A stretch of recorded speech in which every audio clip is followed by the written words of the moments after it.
Bonsoir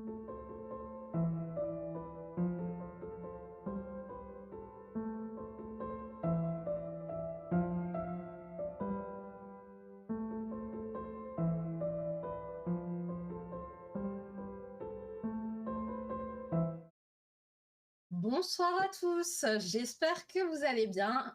Ce soir, événement spécial, on accueille Madi qui est normalement juste en dessous de moi, euh, qui va nous parler de Kezia, qui est son premier roman finalement, deuxième roman, pardon, mais le premier d'une trilogie.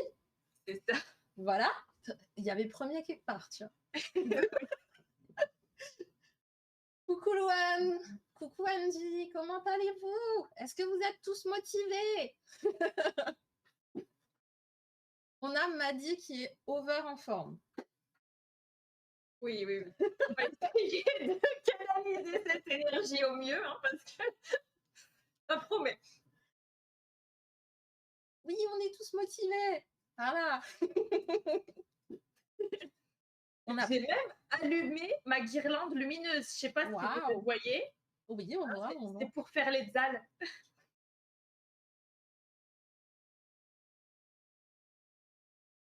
Alors. Hello lectrice rebelle, bienvenue à toi. Salut. On vous laisse tranquillement arriver. Mais oui, venez tranquillement vous installer, nous écouter. Prenez un plaid, un chat, une boisson chaude, des chips, comme vous voulez. La boisson chaude et les chips, ça doit être quand même un mélange un peu bizarre, non? Je n'ai pas dit en même temps. C'est si vous voulez, vous prenez une boisson chaude. Si vous préférez un coca, ma foi, prenez un coca. Après, s'ils aiment mélanger, ça ne nous regarde pas. Certes, c'est vrai, tu as raison. Tu as totalement raison. Je n'approuve pas, mais ça ne me regarde pas. Oui, après, avec leur estomac, ils se débrouillent, tu vois. Voilà.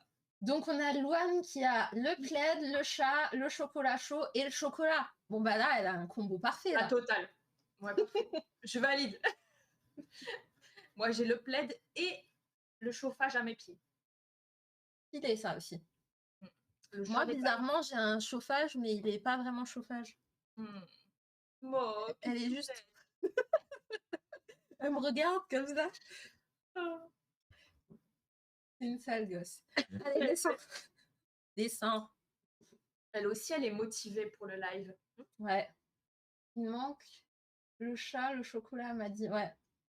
Mais le chat, il est pas loin, mais il fait dodo. Mon chat, alors, voilà. Je vais vous montrer ma chambre, hein, vous allez voir l'envers du décor. Le chat, vous voyez, il est là. Voilà, comme ça, vous avez tout vu. Ça va, c'était rangé. Ça va. T'as eu peur, ouais. Bon, ça va, t'as pas écrit un thriller ou un truc, je risquais pas de voir plein de sang avec des toiles d'araignée et tout, ça passe. Alors, chez Madi, ça risque pas. Chez Madi, on fait pas dans le... Non. Non, mais parce que tous mes viewers, normalement, savent que je suis une petite chochotte, tu vois, et que quand ça va trop dans le détail, c'est pas trop mon délire. Mais ils le savent, hein. Voilà. Bah écoutez, tranquillement, on va commencer quand même. Alors. Mais Douane, faut que je gère le bot en plus. Oui, t'es une chochotte aussi. Voilà. Du coup, je pense qu'on va commencer tranquillement à parler un tout petit peu avec toi, Madi, et à la limite, est-ce que tu peux un peu te présenter, raconter ton parcours, raconter peut-être aussi quel est ton premier roman, du coup, comme Kezia, après c'est ton deuxième, mais on va en parler plus en détail un peu plus tard. Donc voilà, c'est à toi. Donc, j'ai 29 ans, si je compte bien. Je suis lilloise depuis toujours. Et je suis auto-éditée depuis 2021. Septembre 2021 est sorti mon premier roman en auto-édition. L'auto-édition, ça n'a pas toujours été une évidence, mais j'en suis très fière. Et finalement, avec le recul, très contente de cette voie d'édition. Mon premier roman, il est ici, c'est La Rose de l'Espoir. C'est une réécriture de La Belle et la Bête. On parlait de réécriture tout à l'heure, mais voilà, c'est une réécriture moderne de La Belle et la Bête. Mon premier bébé, j'en suis très fière aussi. Mais je suis très, très, très fière aussi, évidemment, de Kezia, qui se rapproche de ce que je lis majoritairement, c'est-à-dire de la fantaisie, de la littérature de l'imaginaire en jeunesse. Ouais. Ok. Et du coup, tu disais que l'auto-édition n'a pas toujours été ton choix, pardon. Est-ce que tu as déposé d'abord ton manuscrit en maison d'édition et c'est suite à des refus que tu as décidé de te lancer? Alors, je disais que c'était pas un choix au début parce que tout simplement je ne savais pas que ça existait. Ok. En fait, oui, quand j'ai débarqué sur la sphère Bookstar, euh, j'étais toute timide et je découvrais en fait les réseaux sociaux pour ce qui me passionne, la littérature. Et j'ai découvert petit à petit l'auto-édition sur les réseaux sociaux. Au début, même si j'admirais beaucoup les auteurs qui se lançaient là-dedans, je me sentais pas à la hauteur de toutes ces casquettes qu'on enfile quand on est auto-édité. Mm. Ça me semblait être une charge de travail impossible à réaliser dans mon cas. Et du coup, naturellement, je me suis fait aider pour la réécriture, etc. Mais effectivement, je m'orientais davantage vers l'édition traditionnelle. Mhm. Voilà. Et alors, l'édition traditionnelle, je crache pas dessus du tout, hein. C'est au contraire, c'est très très bien aussi. C'est juste différent. Et en fait, bon, évidemment, c'est très compliqué de se faire éditer, de se faire remarquer par une maison d'édition. Et je n'avais la plupart du temps pas de réponse, en tout cas, pas dans l'immédiat, ça c'est clair.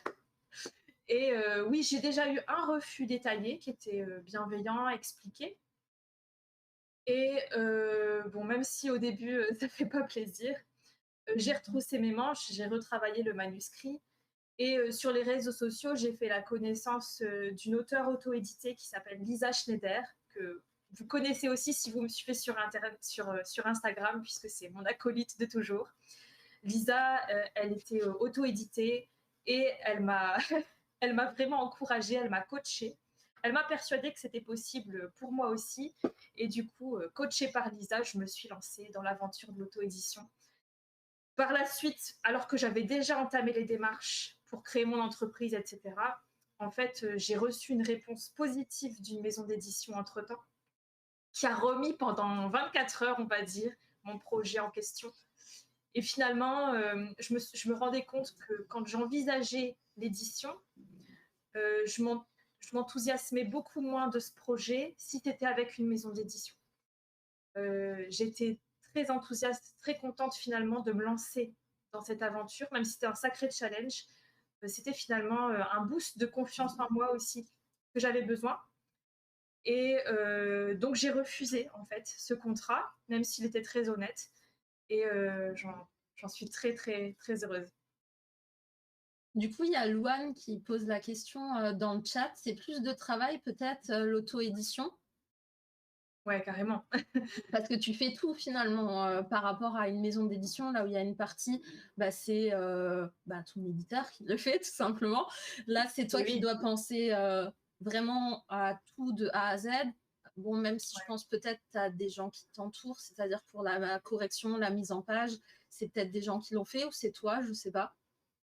Alors évidemment, c'est beaucoup plus de travail puisque je suis ma propre éditrice. Mhm. Ça veut dire aussi que c'est moi qui investis financièrement. Il y a ça aussi à prendre en compte. Alors évidemment, je ne suis pas toute seule à travailler sur mes romans, c'est pas possible, ce n'est pas recommandé. Évidemment, la correction est confiée à une professionnelle, de même que la couverture de Kezia est réalisée par une professionnelle. Tips, évidemment, elle passe par là, évidemment, j'admire son talent. Euh, je ne suis pas douée pour les visuels, etc. Donc évidemment, la couverture, c'était pas moi qui allais la réaliser. Même pour La Rose de l'Espoir, hein, c'est Lisa Schneider qui l'a Ok. réalisée. Ouais. La correction, ce n'est pas moi. Par contre, je m'occupe de tout le reste, c'est-à-dire La mise en page, c'est moi. Donc la maquette intérieure, c'est moi. Les démarches administratives, c'est moi. Les démarchages pour les imprimeurs, etc., c'est Bibi.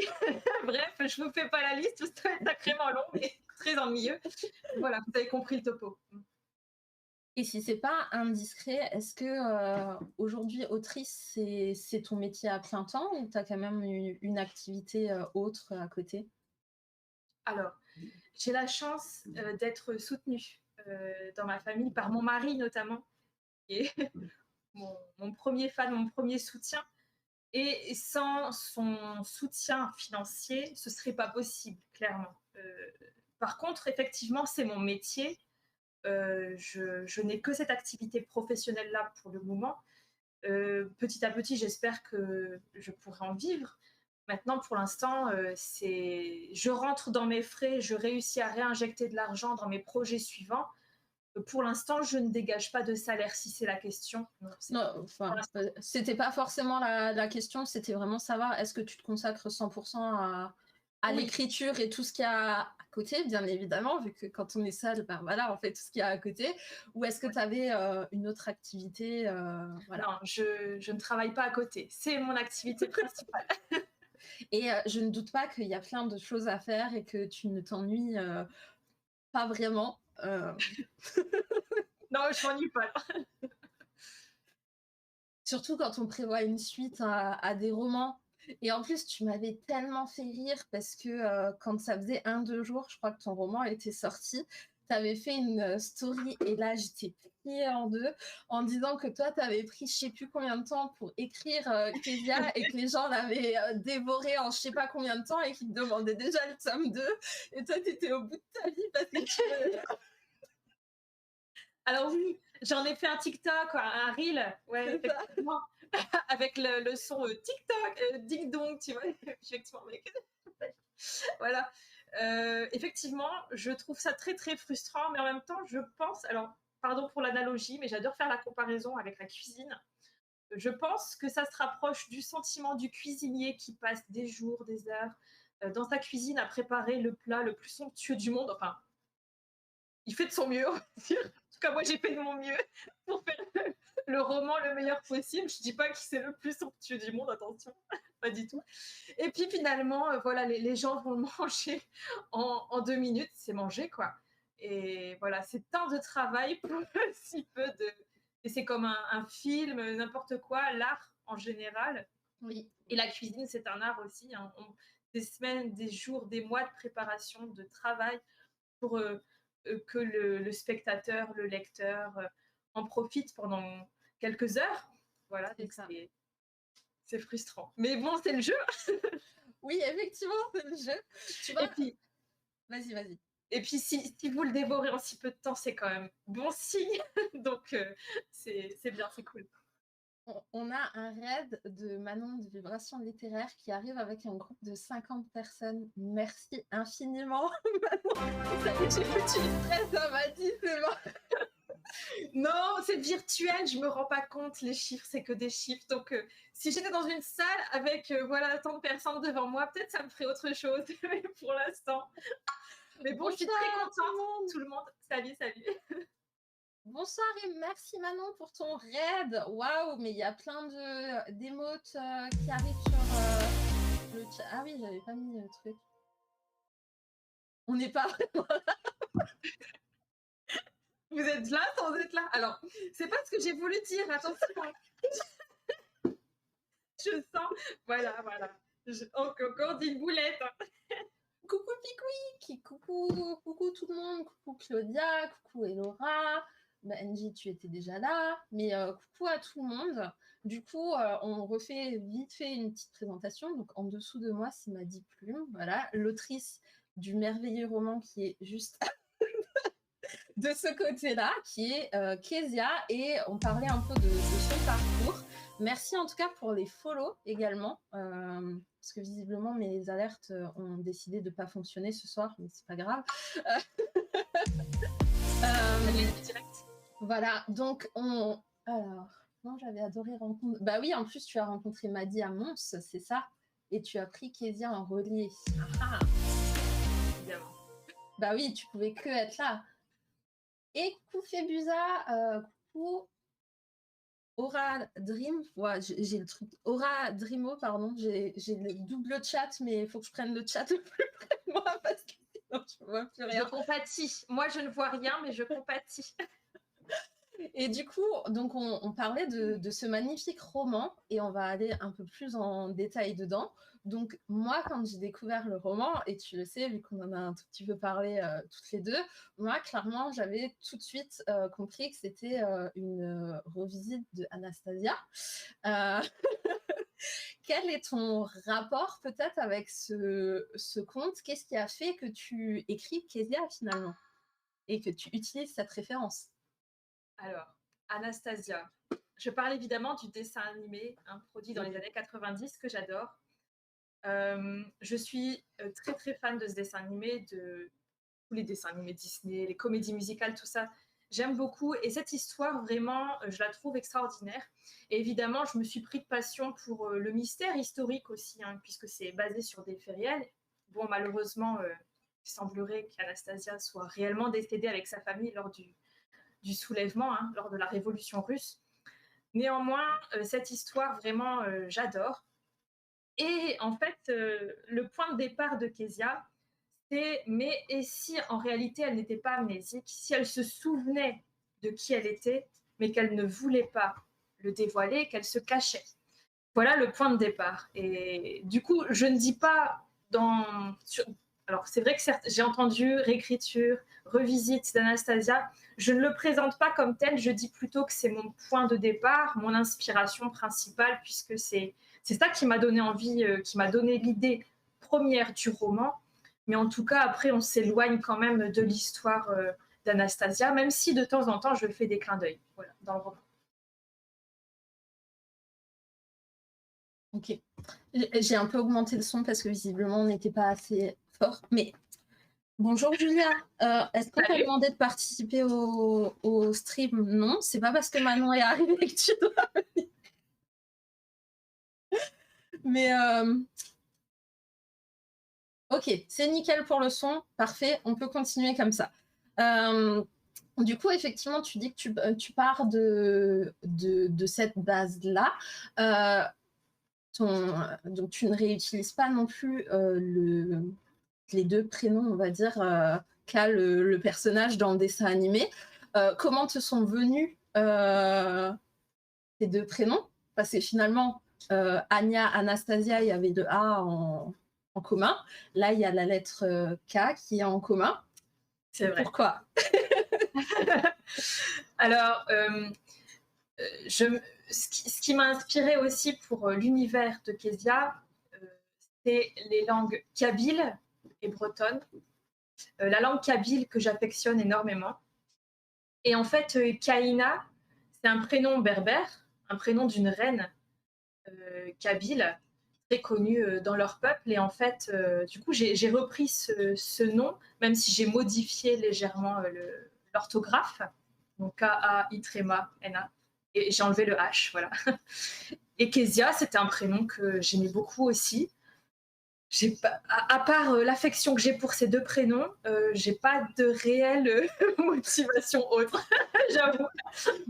Mais du coup, c'était le hasard en fait qu'ils aient la même voyelle et enfin la même. Pardon, c'est pas la voyelle, mais Je m'en rends compte maintenant que tu me le dis. mais en fait, c'est à chaque fois moi qui a les évidents. Enfin. Oui, mais écoute, le subconscient des fois, il fait des trucs sympas, on se rend pas compte. Ah, d'ailleurs, tiens, j'ai une question parce qu'à un moment, je faisais pas mal d'interviews auteurs. Et à chaque fois, les autrices, je leur posais une seule question et bizarrement, elles me répondaient toutes pareilles. Donc, je vais te la poser la même, la question, et on va voir si tu réponds pareil. Quel est l'endroit qui te donne le plus d'inspiration pour écrire? Je ne vais pas répondre la douche. Non, alors, l'endroit... Je sais pas si j'ai un endroit... Le moment? C'est plus quand j'écoute de la musique, en fait. C'est vraiment la musique qui m'inspire le plus, j'ai envie de dire. Et du coup, comme j'en écoute quand je marche dans la rue, quand je m'endors parfois le soir ou quand je travaille, voilà, que je fais de l'administratif, je mets de la musique. Je pense que c'est ça. Après, un endroit, je ne saurais pas dire. Non, un endroit particulier, je pense pas. Et est-ce que tu as souvent écouté, Loin du froid de l'hiver, pendant que tu as écouté? Alors, Loin du froid de décembre, Ouais, de décembre, pardon. la version instrumentale, oui, effectivement, elle est dans ma playlist Kezia, effectivement. Tu penses à une scène en particulier? Mais moi j'avais le truc tout le long de ma lecture, j'en pouvais plus, hein. J'étais au bout de ma vie. Et le pire, c'est qu'en dehors, comme mon mari était pas là ou machin, que bah, j'allais prendre ma douche ou n'importe quoi, mais qu'il n'était pas dans la maison, qu'est-ce que je faisais? Je mettais la musique genre en boucle comme ça, et comme ça je restais dans l'univers, tu vois. Puis, bon, on va pas se cacher qu'il fait over froid en ce moment, donc j'étais dans C'était bien l'ambiance. Ah oui, carrément dans l'ambiance, effectivement. Hein. Mm. Bon, après, il fait pas si froid à Target, donc Ouais, c'est vrai. Je me suis dit, c'est vrai, il fait pas aussi froid. Je m'attendais à avoir un peu plus froid, mais bon. eh oui. Tu auras peut-être plus froid dans le top 2. Bah, je l'attends avec impatience, dis-toi. Et du coup, il y a Loane qui demande, est-ce que du coup, tu as une playlist dans ton livre? Ah non, non, pas dans celui-là. C'est vrai que il y a une playlist dans La Rose de l'Espoir, D'accord. puisque dans le texte, je cite carrément certaines chansons Ok, qu'écoutent ouais. les personnages, etc., ou que jouent ou chantent les personnages. Donc effectivement, j'ai créé une playlist et je l'ai insérée dans le roman. Elle est disponible sur YouTube, Deezer, etc. Par contre, j'ai pas fait ça avec Kezia. Peut-être que je le ferai effectivement, rendre disponible ma playlist d'inspiration, en tout cas pour ceux que ça intéresse. Mais dans le roman, non, je n'ai pas inscrit de playlist. Parce que c'est vrai que Loane le met dans le chat et je suis assez d'accord avec elle, que j'ai l'impression qu'en ce moment, ça se fait beaucoup d'avoir des playlists, soit avec déjà les noms inscrits ou alors des QR codes à scanner et puis ça te redirige sur l'une des plateformes. Voilà. Ouais. Mais je trouve ça assez sympa, même si Mm. j'avoue que je les écoute rarement, mais surtout depuis que je suis sur Twitch finalement. Parce que quand je fais des read with me, etc., on met soit des musiques, ou là en ce moment on met des bruits de cheminée, de feu, de machin. Et j'ai pas l'habitude en fait de remettre des musiques, parce que quand tu diffuses en stream, tu peux malheureusement pas vraiment mettre des musiques officielles, droits d'auteur, toutes Oui, ces choses-là. c'est vrai. Mm. Ouais, je trouve ça super sympa aussi, ouais, la musique. Après, c'est vrai que quand je lis, moi personnellement, en tant que lectrice, je n'écoute pas de musique. Ou alors dernièrement, j'ai lu une comédie romantique de Megara Nolan qui était très musicale, puisque ça se passe à Broadway, voilà, ambiance comédie musicale. Donc évidemment, dès qu'elle mentionnait une chanson, hop, j'allais l'écouter, mais pas pendant ma lecture, parce que ça. Ouais. Oui, c'est pas donné à tout le monde en fait de pouvoir faire les deux, et puis des fois tu as du mal à te concentrer. C'est ça, oui. Visiblement, il y a Karine qui écrit que maintenant elle est en train de chanter la chanson d'Anastasia. Ah oui. Voilà, on est vilaine. Bon. Je vous épargnerai ma voix, je ne chanterai pas. Ah mince, j'aurais dû enregistrer. Mince alors, j'ai pas pensé. Ah Oui, hors antenne, Audrey a eu le plaisir. Que dis-je? L'honneur.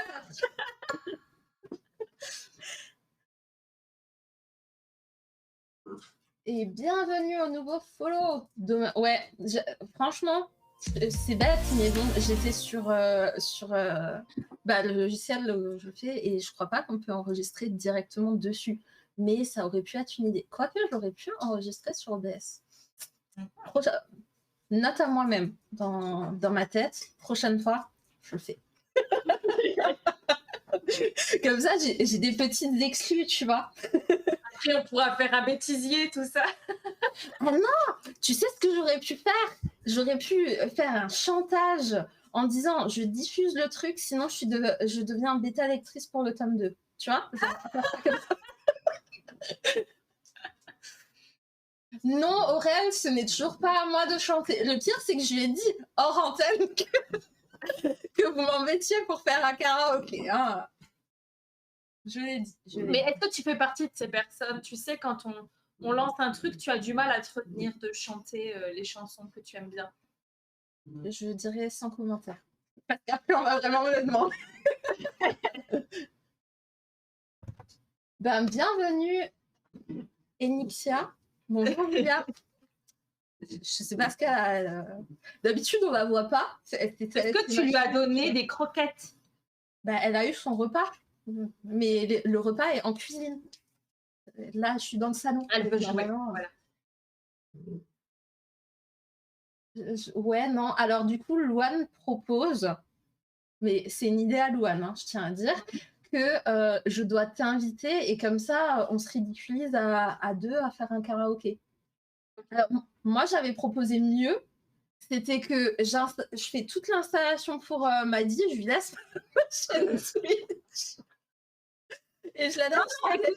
À deux, moi, ça me va, à deux. Ouais.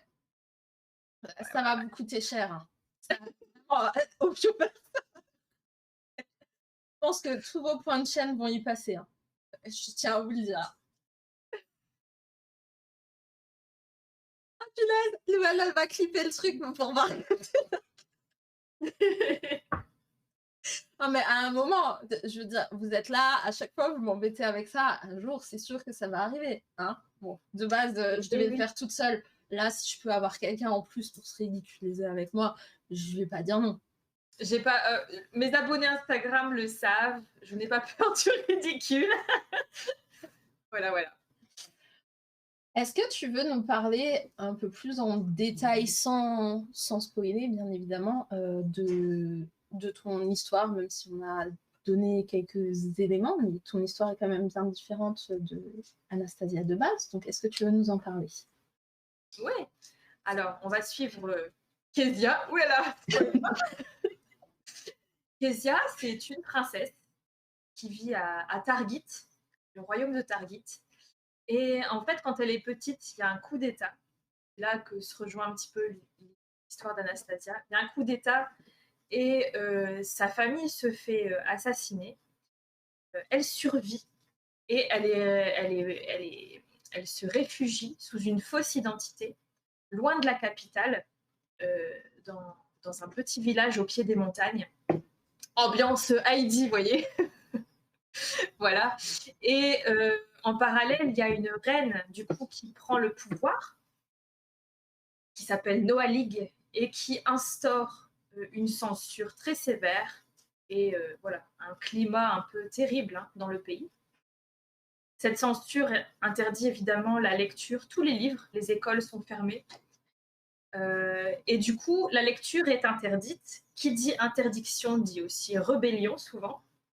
Donc, il y a du deal de bouquins qui se fait, hein, un marché noir d'ouvrages, de connaissances qui se met en place. Il y a mon chat qui commence à se réveiller, à réclamer de sortir.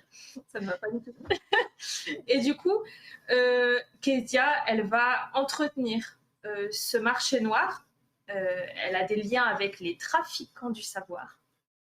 Et du coup, malheureusement, un jour, elle va se faire prendre dans la forêt avec un livre, ouvrage interdit, je le rappelle. Et du coup, elle est emmenée par un soldat ennemi.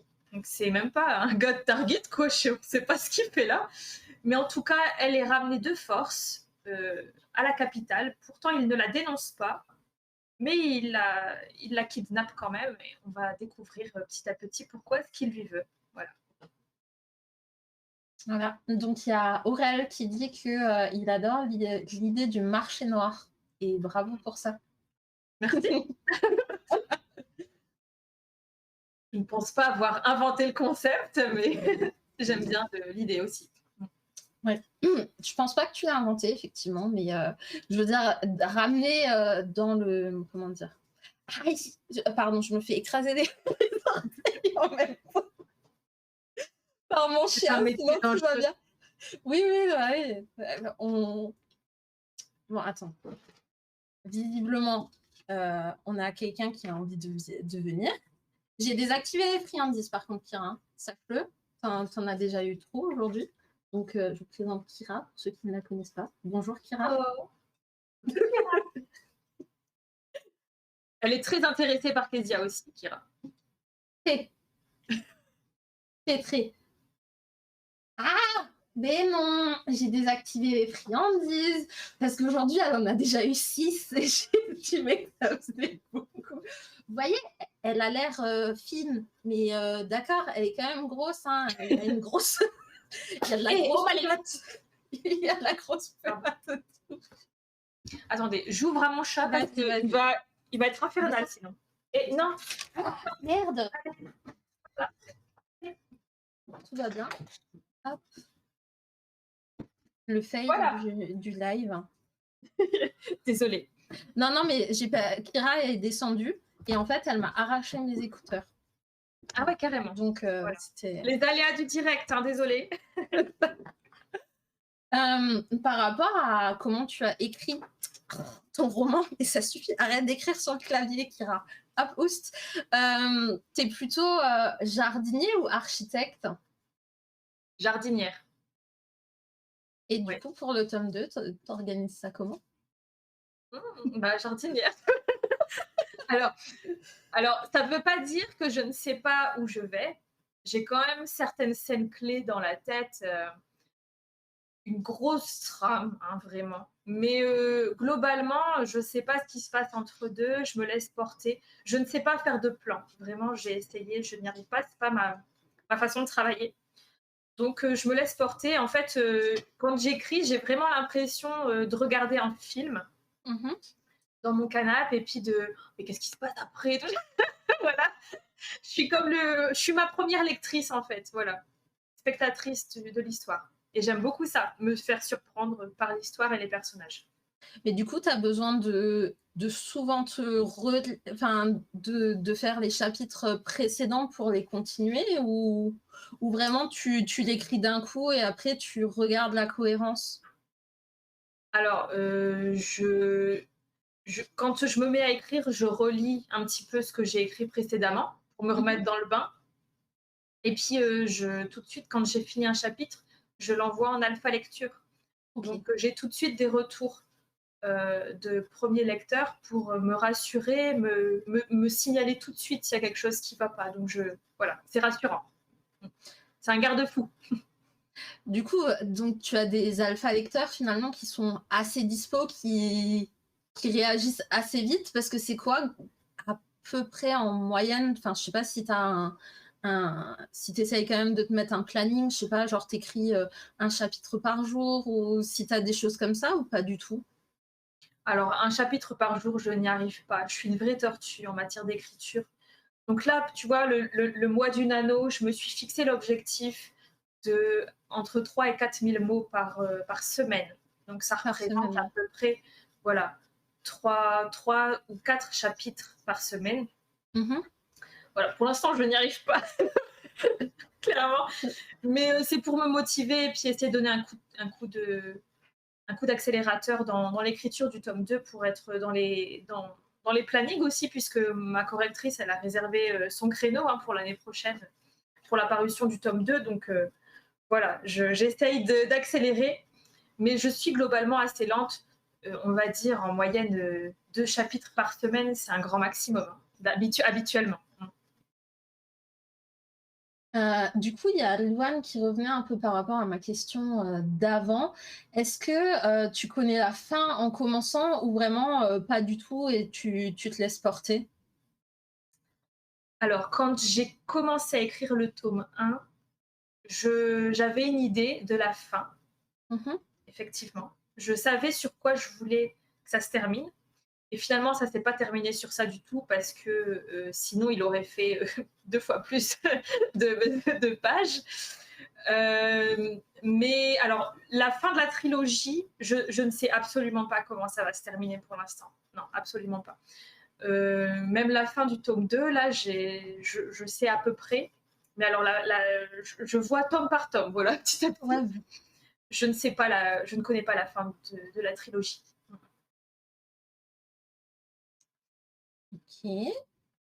Est-ce que vous avez, d'autres questions? N'hésitez vraiment pas à les poster d'ailleurs dans le chat. Ouais, du coup, bon, rythme de lecture, je pense que tu y as répondu parce qu'il y a Aurel qui posait: «C'est quoi ton rythme d'écriture?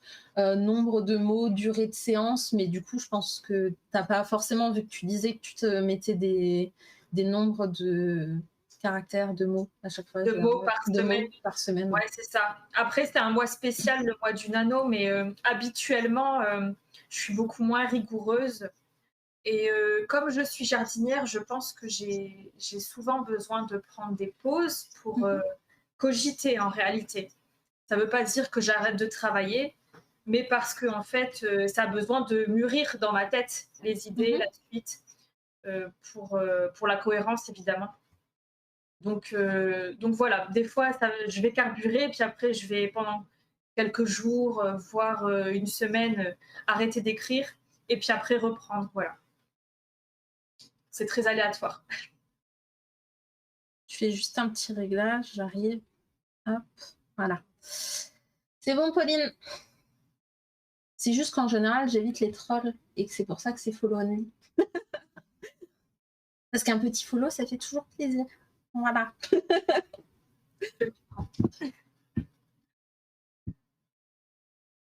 Hop, donc rythme de lecture, ça j'ai. J'essaye juste de reprendre le truc. Mhm. Et en parallèle, donc là, tu te consacres entièrement à Kezia, donc le tome 2. T'as pas d'autres histoires en cours ou d'autres exclus pour nous par hasard?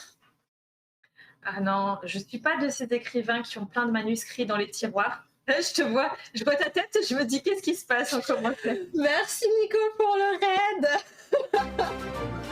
Merci, bonsoir à tout le monde. Alors non, pour répondre à ta question, je ne suis pas de ces écrivains qui ont plein de manuscrits en cours et qui doivent trier entre toutes leurs idées. Je fonctionne à une idée à la fois, ma foi, c'est bien assez, je trouve, personnellement. Après, j'espère que j'en aurai d'autres après Kezia. Après La Rose de l'Espoir, ma foi, j'ai eu d'autres idées. En fait, j'ai commencé vraiment à réfléchir à Kezia quand le premier jet de La Rose de l'Espoir était vraiment terminé. L'histoire, je n'avais plus de travail à proprement parler. Et je pense que ça se passera comme ça aussi avec Kezia. Pour l'instant, je suis obsédée par Kezia, mes personnages, son intrigue.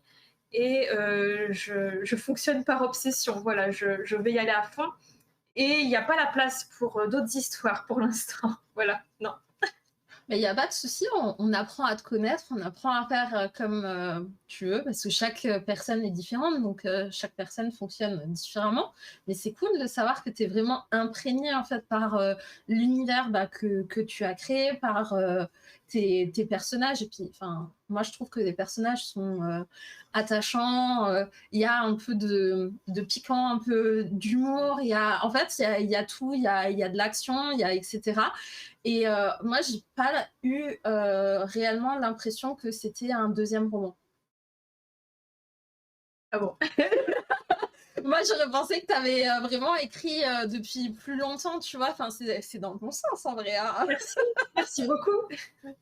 Et du coup, on a une question encore dans le chat. Est-ce que tu as une journée type dans ta vie d'autrice? Une journée type. Alors, je suis pas du matin. Alors, une journée type, typique dans mes activités d'auteur, on va dire que j'essaye de d'abord commencer par la gestion des mails administratifs, la gestion de ma boutique en ligne, hein, préparation des commandes, etc. Les réseaux sociaux. Parce que quand je veux me mettre à écrire, je veux ne pas avoir trop de pollution dans ma tête. Je ne sais pas si c'est compréhensible ce que je dis, mais voilà, je suis une bileuse, comme on dit à Lille. Je suis très anxieuse. Et du coup, quand j'ai ma checklist, voilà, si tout n'est pas coché dans ma tête, je vais avoir du mal à me concentrer et à être complètement libre à la création. Et du coup, voilà, j'ai tendance à écrire. Écrire, c'est vraiment ma dernière activité quand j'ai réalisé toutes les autres qui me semblaient importantes. Voilà. Je comprends. Mmh. Bon, parce que, enfin, bon, pas dans le même truc, mais je sais que j'aime bien, m'occuper de tous les autres trucs et après faire, enfin, pouvoir se focus finalement sur, ben, ce qu'on préfère normalement. Ouais, c'est vrai, c'est vrai. Ouais, c'est quoi je préfère. Évidemment, je sais ce que je préfère, oui. Comment est-ce que tu gères les phases, où tu fais des pauses? Comment tu gères les phases? Alors, mes pauses, je sais pas si j'ai bien compris la question, Attends, je te mais lis toute la enfin, la ah deuxième vas-y. partie, comme ça tu as tout. Est-ce que tu as des moments de doute et si oui, comment tu fais pour les gérer? Voilà, c'est toute la question en un. Enfin, c'est 2 questions, mais Alors, les moments de doute sont normaux, pardon. C'est naturel dans toute activité créatrice, il y aura forcément des phases de doute et c'est bien parce que c'est est-ce que je vais dans la bonne direction? Est-ce que c'est cohérent? C'est une phase de remise en question, je pense, indispensable pour, gérer ta création, pour être confiant, pour avoir confiance en ton projet. Je pense que c'est naturel et il faut apprendre à accepter les doutes. Donc, quand je suis en période de remise en question, de doute à proprement parler, je vais évidemment faire une pause dans l'écriture parce que c'est pas ces moments-là où je suis le plus productive de toute façon. Je vais essayer de faire des brainstorming, c'est-à-dire des séances où je vais en parler avec mes alpha lecteurs pour essayer de débloquer certaines choses, voir quel est leur point de vue sur telle ou telle situation, débloquer des nœuds scénaristiques pour essayer de trouver qu'est-ce qui coince, pourquoi est-ce que je doute. Et après, des fois, ne serait-ce qu'en parler, verbaliser, mettre des mots sur ce qui me gêne, parfois ça suffit à dénouer les choses et à me dire, ah, en fait, ça y est, j'ai une idée, c'est ça, en fait, c'était devant moi depuis le début, etc. Voilà. Voilà. Du coup, mais dans ces phases-là, même quand je suis en pause à proprement parler, même si c'est pas euh, spécialement à cause d'un doute, je vais continuer de réfléchir, de penser à mes personnages. Ils sont sur pause, ils retiennent leur souffle, ils sont là, bon, qu'est-ce qu'on fait maintenant? Mais j'écoute beaucoup, tous les jours pratiquement, j'écoute ma playlist consacrée à mon roman, des chansons qui me font penser à certaines émotions qu'ils ressentent, etc. Et du coup, je suis tout le temps baignée dedans et je nourris voilà, mon imagination de ça, ce qui permet après de débloquer les choses. est-ce que ça répondait à ta question orale, vu que c'était toi qui l'avais posée, un peu plus haut? N'hésitez pas à le dire. Alors, je tenais à signaler que La Rose de l'Espoir est dans l'abonnement Kindle. Bah voilà, Louane disait que ton premier roman donc, est dans l'abonnement Kindle. Ça, c'est cool. J'ai mis le lien de ta boutique aussi dans le chat. Comme ça, ils peuvent aller Mais regarder directement. Kezia est dans l'abonnement Kindle aussi. Hein. Voilà. Mm. Ah bah, tu vois, Louane l'écrit, tu le dis en même temps, vous étiez synchro là, toutes les deux. Les grands esprits, Louane, les grands esprits.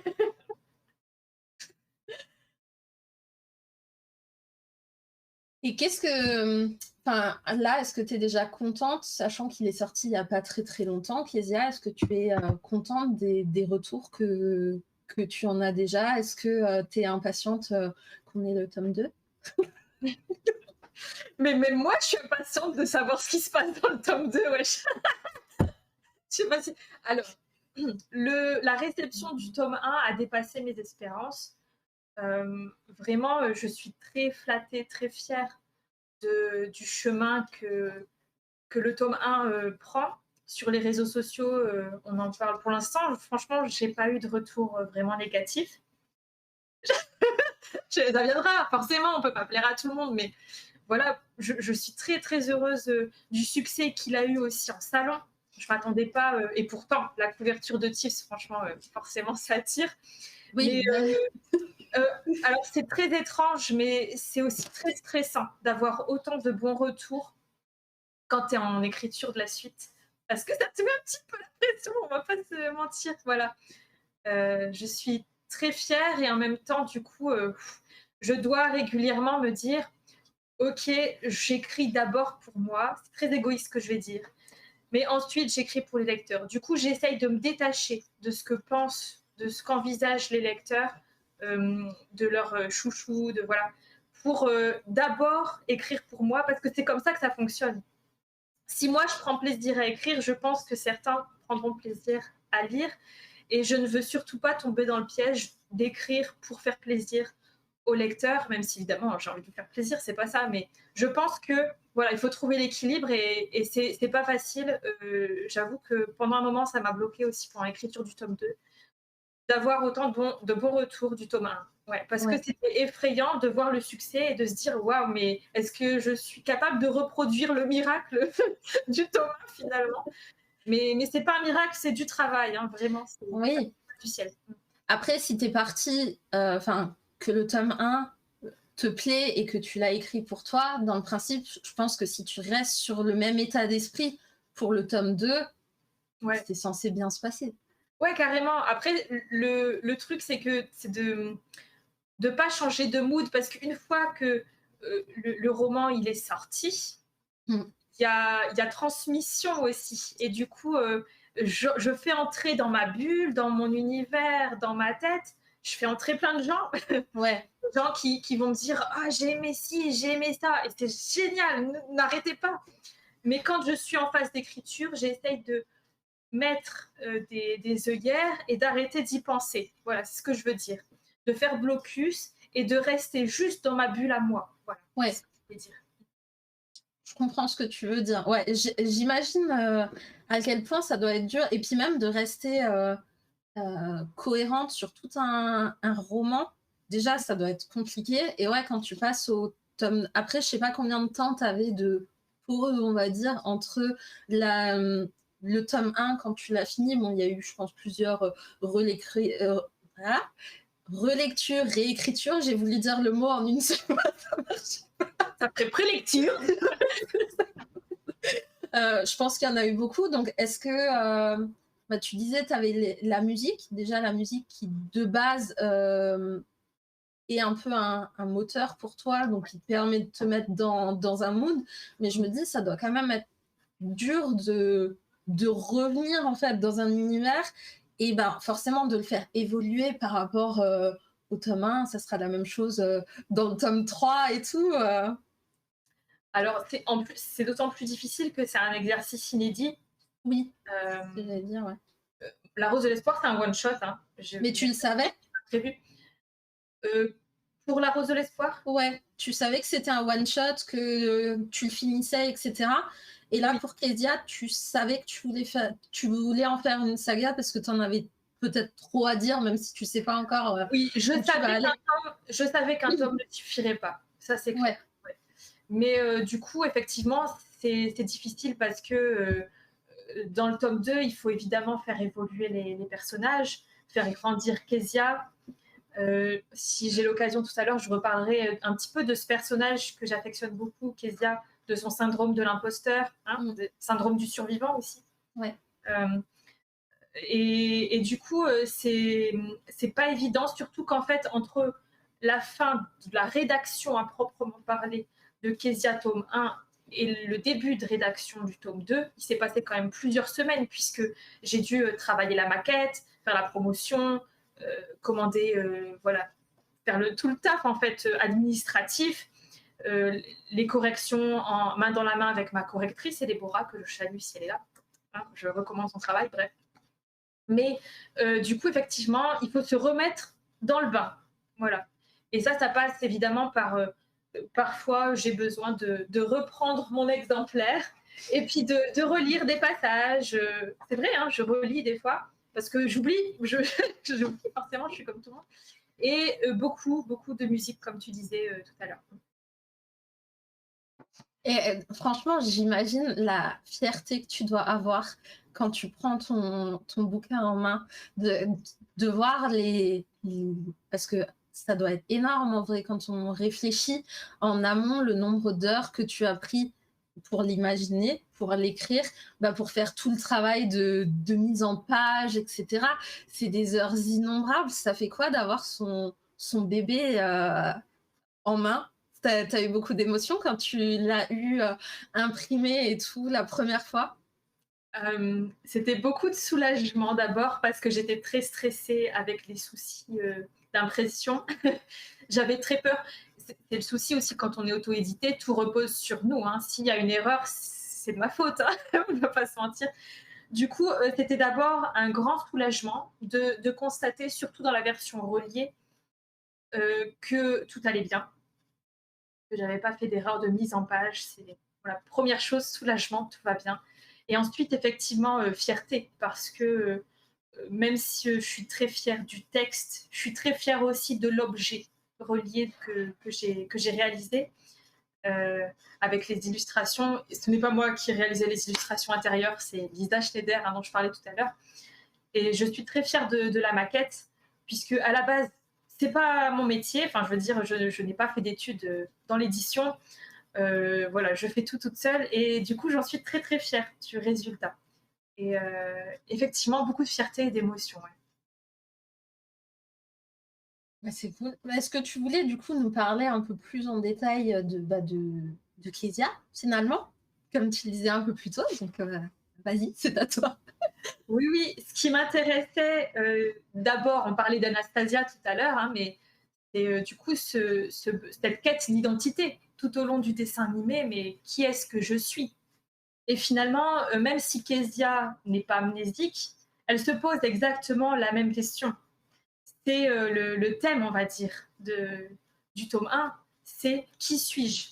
Et comment faire pour m'accepter, pour, euh, pour, euh, pour m'assumer si je ne fais pas la paix avec mon passé? Puisque clairement, dans le tome 1, Kezia est une survivante, la victime d'un massacre, une survivante, comme je disais, et du coup, elle est traumatisée, cette jeune fille.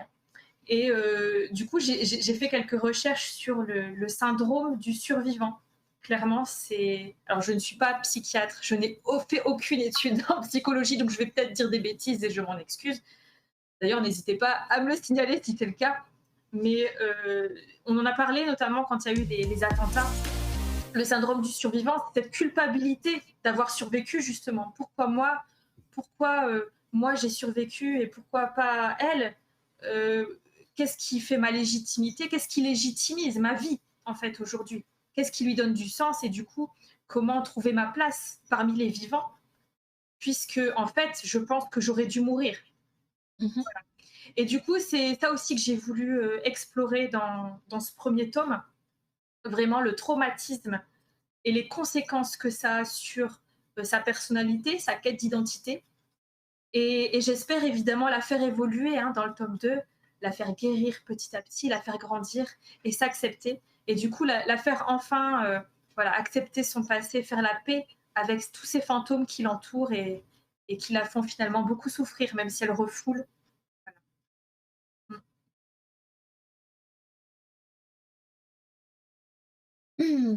Ouais, du coup, Aurel te disait parce qu'en fait, il écrit de son côté et te disait, comme quoi, ouais, ça doit vraiment être quelque chose d'avoir, son roman entre les mains. C'est énorme finalement. Hem, 21. J'essaie de suivre en même temps, pas toujours évident. Ouais, ouais, ouais. Vous voyez la streameuse qui perd ses moyens, mais pour rien non plus? T'inquiète, t'inquiète. Attends, et franchement, tu fais un taf de fou. Suivre le chat en même temps. J'ai déjà fait ça en live sur Instagram, j'étais perdue. C'était pas évident. Ah bien, merci Nathan pour ton raid. Bah, disons que je pense que c'est la première fois là où j'ai autant de raids en une seule soirée. Alors, visiblement, alors ne soyez pas vexés, mais visiblement ma commande ami avec juste un i ne fonctionne pas. Donc, ben, on va faire commande ami e. Voilà, tout simplement. Hop, hop là. Bon, voici, voilà. Alors, j'ai réussi à entendre un peu le début du Twitch. Mais j'ai été très occupée. Bah, écoute, au pire, tu auras un replay qui sera soit disponible donc 15 jours, ici sur Twitch, mais je pense que je le mettrai dans les meilleurs, moments, donc vous l'aurez, bien plus longtemps et dans tous les cas, il sera republié aussi sur, mon YouTube, donc n'hésitez pas et coucou Nathan! Donc tu disais que tu étais en train d'écrire ton tome 2. Est-ce qu'on a le droit d'à peu près savoir, juste, combien tu en es? Est-ce que tu es à la moitié, au quart, aux 3 premiers chapitres?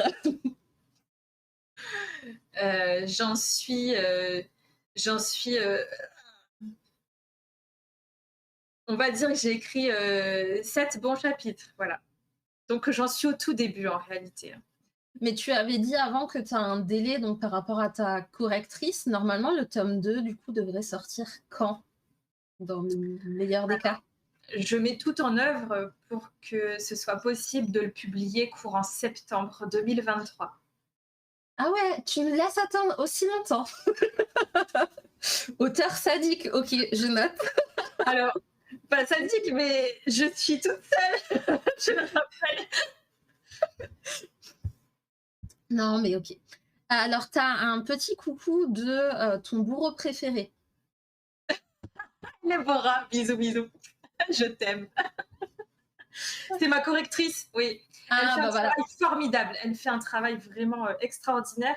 Je trouve que lui confier mon manuscrit à chaque fois, c'est comme lui confier euh, une esquisse pas tout à fait finie et puis elle sait gommer les traits qui sont en trop, vraiment peaufiner le texte pour qu'il soit le plus propre et le plus joli possible. Et elle se met vraiment au service de la plume de l'auteur sans l'envahir, mais vraiment en mettant en valeur. Je trouve que c'est une très bonne coach finalement d'écriture, une très bonne correctrice, une très bonne bêta lectrice.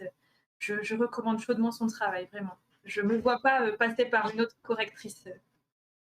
Mais du coup, tu disais avant, donc tu as des alpha lectrices, donc et du coup, tu as ta correctrice qui est bêta lectrice, et tu as encore d'autres bêta lecteurs, ou c'est tes alphas qui deviennent tes bêtas? Enfin, je sais pas trop comment ça se passe tout ça. Est-ce que tu arriverais à nous dire un peu comment ça... Il n'y a pas de problème, c'est pas un mystère, hein. J'ai des alpha lecteurs puisque je publie au fur et à mesure, je leur publie un chapitre et ils me donnent des retours tout de suite. Et ensuite, il y aura une deuxième vague de bêta lecture avec une deuxième équipe qui se tient prête pour quand le manuscrit du tome 2 sera complet. Ok. C'est-à-dire, voilà, quand j'aurai terminé le tome 2 en entier, j'enverrai le manuscrit à une autre équipe de bêta lecteurs. Ouais. Qui sont en réalité des bêta-lectrices. Et ensuite, une fois que cette deuxième vague de travail est terminée et que moi j'ai terminé aussi avec les retours, ensuite commence le travail avec ma correctrice, Déborah. Et là, on part plus sur de la bêta-lecture ou alors vraiment des soucis de cohérence minime, on va le dire. Mais le scénario, on n'y touchera pas. Voilà. Ouais. Et on fait la correction. Ouais, la correction, peut-être remettre en forme certaines phrases ou juste des choses comme ça, mais pas le sens, pas un chapitre entier. Non, non, non, non, non, non, non, non. Ouais. Pas un travail de réécriture à ce point-là. Non. Donc finalement, le travail de réécriture, enfin, s'il y a un travail de réécriture à faire, tu le fais avant de l'envoyer au bêta. Alors, oui, je fais une première vague de réécriture en même temps que mes alpha lecteurs me disent qu'il faut améliorer. Ensuite, je fais une autre réécriture avec les bêta lectrices, deuxième vague de travail. Et une fois que ces deux phases-là sont terminées, je passe à la correction. Et là, le gros de la réécriture, c'est fini. Ok, ouais. Et du coup, on a une petite phrase comme ça, là où on se pose tous des questions quand on lit dans le chat. On a une histoire de chauve qui avait retrouvé ses cheveux aussi. C'est ta correctrice, hein. Moi, voilà. Elle te balance comme ça dans le chat. Ah, purée, comment elle m'affiche. Alors oui, en effet, je crois qu'il y a Je crois savoir quel personnage en plus était chauve et puis après avait des cheveux finalement. C'est l'inconvénient d'être jardinière, hein, c'est que vraiment, je n'arrive pas à utiliser des fiches de personnages. Je suis pas organisée vraiment, hein, je suis très désordonnée dans ma manière de créer et du coup, ça donne, un travail de réécriture intéressant par moment. Mmh. Et du coup, voilà, il faut choisir, hein, soit il est chauve, soit il a des cheveux, mais ou alors il s'est passé un miracle entre 2. Ben, tu sais, après, dans un monde de fantasy, tu peux avoir des élixirs, de la Tout magie est et tout. tout est possible, tout est possible. Oui, mais effectivement, Elébora, elle a un œil de lynx et elle avait repéré que ce personnage-là, tout d'un coup, son apparence physique avait changé sur un détail, notamment ses cheveux. Et du coup, on a pu corriger le tir, heureusement, avant l'impression. Ouais. J'avoue que moi, je suis tellement à fond dans les romans que moi, j'ai envie d'avancer. Je ne sais pas si j'aurais fait attention. Bon, après, je suis pas correctrice, mais moi, j'ai Alors, envie d'avancer, j'ai envie de voir. Mais je ne sais pas si j'aurais forcément fait attention. Après, ça dépend peut-être comment c'était décrit, mais que d'abord, il est chauve et que 6 chapitres derrière, il a des cheveux, je suis pas sûre que je l'aurais peut-être remarqué. mais je suis le même type de lectrice que toi, hein. Moi, les descriptions physiques, c'est vrai que je n'y prête pas attention. Je fais un petit peu ma sauce, tu vois. Ou alors, d'ailleurs, des fois, c'est un petit peu flou le visage ou dans ma tête et ça Mmh, ne me dérange pas du tout. Je me c'est ça. concentre vraiment sur les émotions, sur les actions, etc. Et du coup, je m'y attarde moins et je retiens moins ces choses-là. Ouais. Ouais, mais c'est exactement ça. Mais moi, pour tout, en fait, des fois, les descriptions, c'est pas qu'elles m'intéressent pas, c'est qu'en fait, je les passe, mais qu'effectivement, c'est plus le côté émotionnel, l'action, Mm. que je vais retenir. J'avoue que tu me dirais, elle a les cheveux rouges, et 3 chapitres après, elle a les cheveux violets. Bah, ok. Enfin, je sais pas. Mais du coup, heureusement que Elébora est là pour ce genre de détails parce que ça passe pas avec tous les lecteurs, tu vois. Oui, non, c'est sûr. Voilà, valait mieux que ça soit relevé, modifié, et comme ça, ton histoire paraît Exactement. plus cohérente. Tu vois, du coup, tu reprends mon commentaire d'avant, j'aurais pas dit que c'était un deuxième roman. Voilà. Est-ce que vous avez encore des questions où je pense qu'on va tout doucement libérer Maddy qui a été dans un super exercice et avec qui on aura bien rigolé et bien échangé.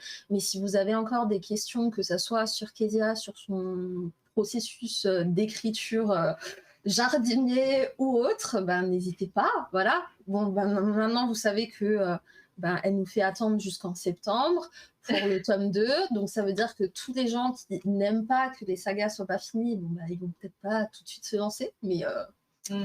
enfin, Maintenant, ça mais va. maintenant que tu m'as posé plein de questions, moi j'aimerais bien savoir. La surprise. Ouhou. Ouais, J'aimerais bien savoir bah, si tu as une scène préférée, si tu as un personnage préféré. c'est une très très bonne question, ça.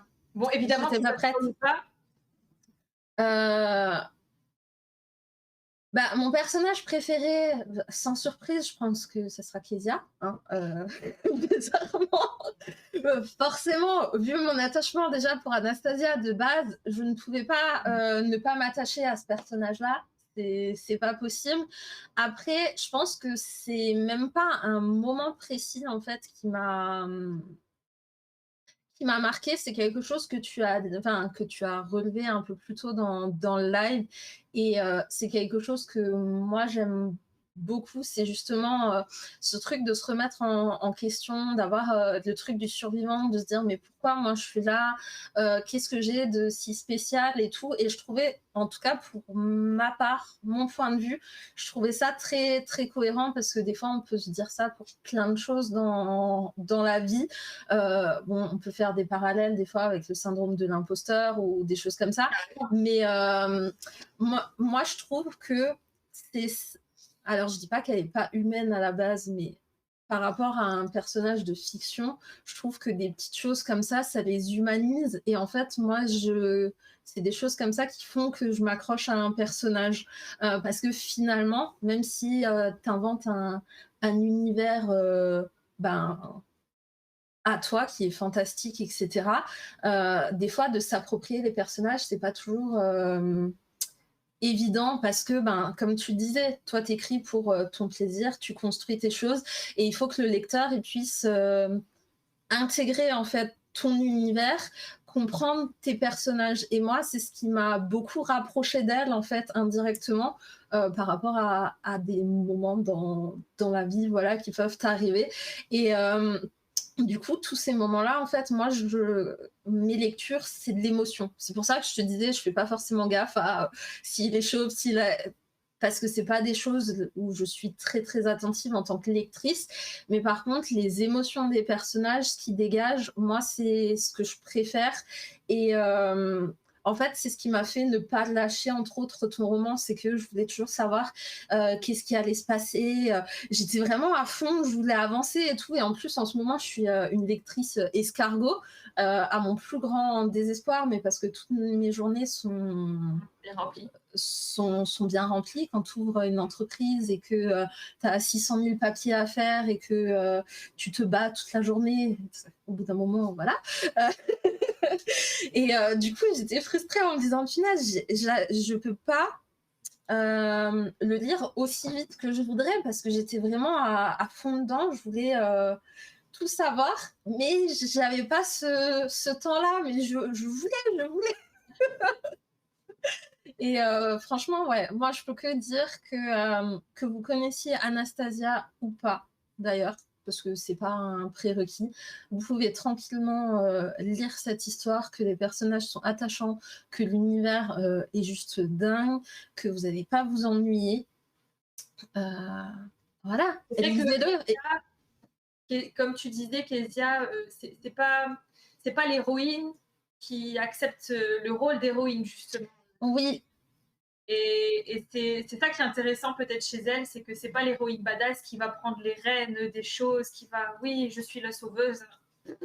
mais c'est ça, parce qu'elle pourrait, tu vois, venir en disant oui, mais moi je suis une princesse. Elle aurait pu le faire.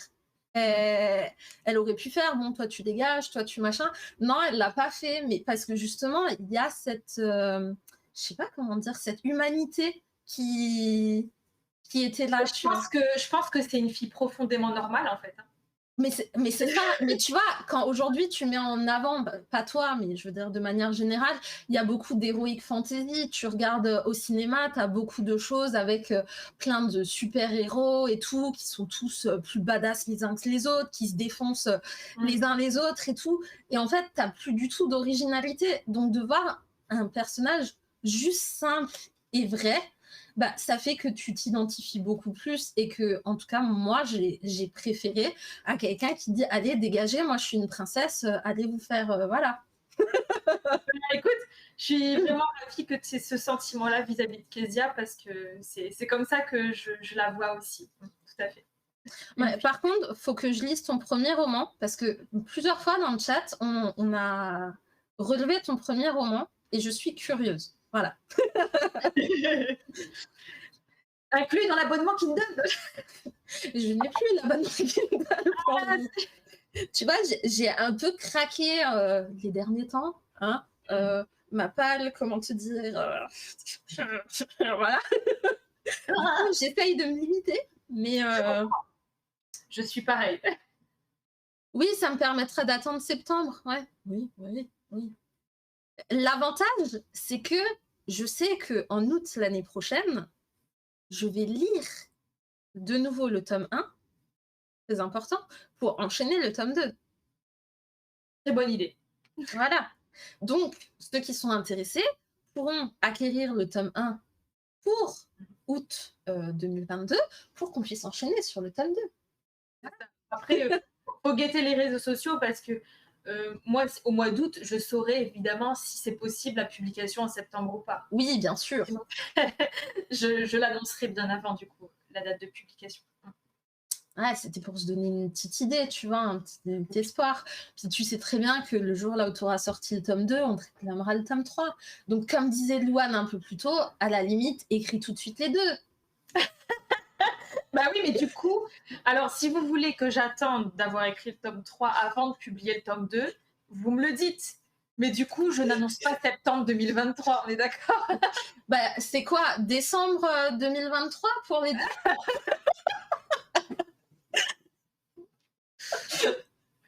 J'écrirais certainement beaucoup plus vite si j'étais pas auto-éditée, très sincèrement. Si j'étais en Ouais, maison d'édition et que je n'avais, entre guillemets, «que que l'écriture» ça a fait oui. à faire, ça irait plus vite. Non, mais oui. Mais c'est pas le cas, donc non.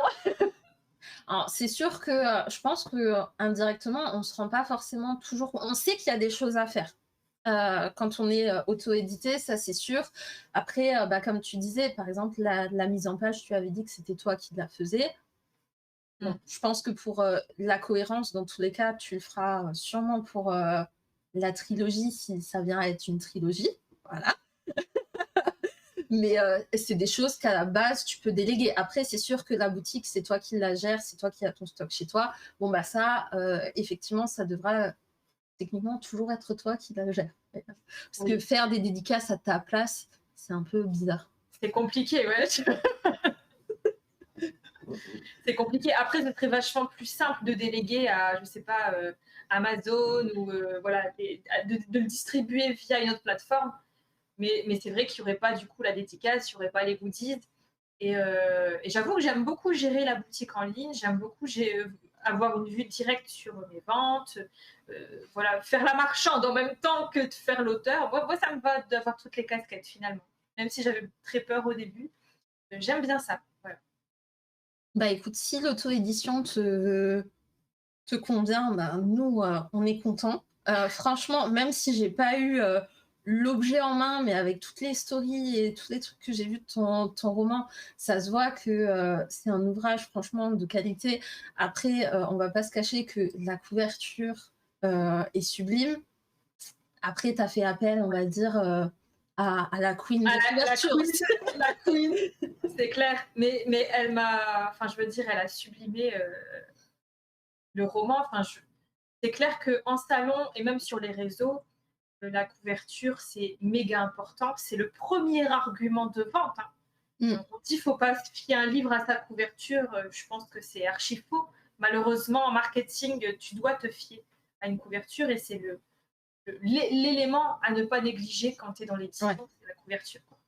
Donc, Après, je pense que ça dépend des fois aussi dans, comment dire, quel style tu édites. C'est-à-dire que pour moi, un roman fantasy, fantastique, s'il n'a pas une couverture un peu élaborée, je vais pas y aller. Après, tu fais de la littérature blanche, comme on appelle ça, donc tu as une couverture un peu plus banale, on va mettre ça entre guillemets, ça me choque moins, tu vois.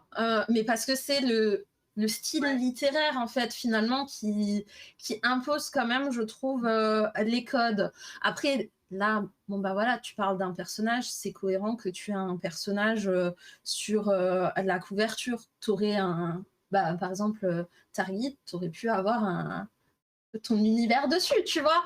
Ça aurait pu être cohérent, mais je pense que effectivement aujourd'hui, tu peux pas te permettre de, surtout en auto-édition et dans la catégorie là où tu te trouves toi, tu peux pas te permettre d'avoir une couverture Bâclé. toute blanche avec juste un titre écrit dessus.